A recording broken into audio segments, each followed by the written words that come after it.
All right, this screencast outlines method number 3 for submitting student work, and this is having each student create their own work folder.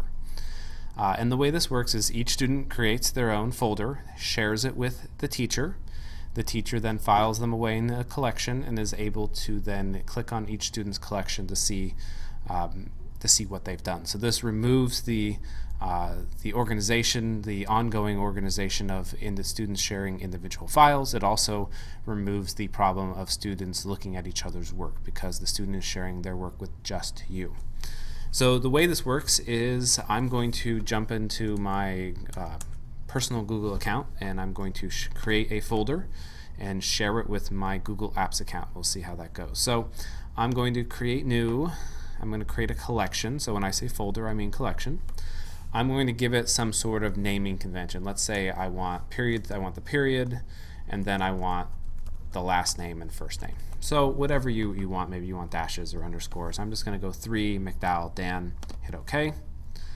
And then I have my collection here. I'm then going to click on this down arrow, and I am going to share it with my teacher, me in this case, within my Google Apps. I'm going to let them edit because I want them to be able to edit it. I'm going to notify them via email, and I'm going to hit share and save. And then I'm going to hit close. So the only person who can see this stuff is the teacher. Okay, so is the people here. So no, it's not public for public knowledge.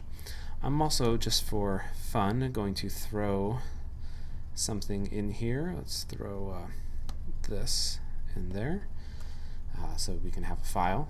So I'm going to go back over to Chrome. So I'm going into my other browser where I'm logged into my Google Apps account, and I have that folder that shows up here. Now I have already created a folder called Students, and I'm just going to go and drag that into the Students folder.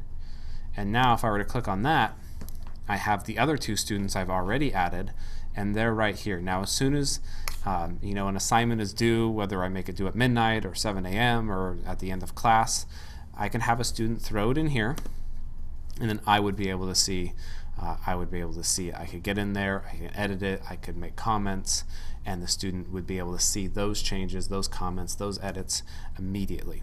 So this way I could have, maybe I want to do it by period. I have 40 students in each of my AP World History classes this year about. I may want to do a period 3 and a period 2.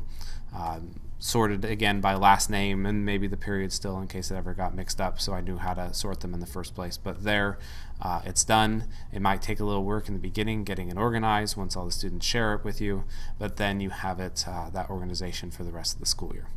So that is how to have students share a folder, and then you organize them in a way that makes assessing them and accessing them a lot easier. Thanks a lot.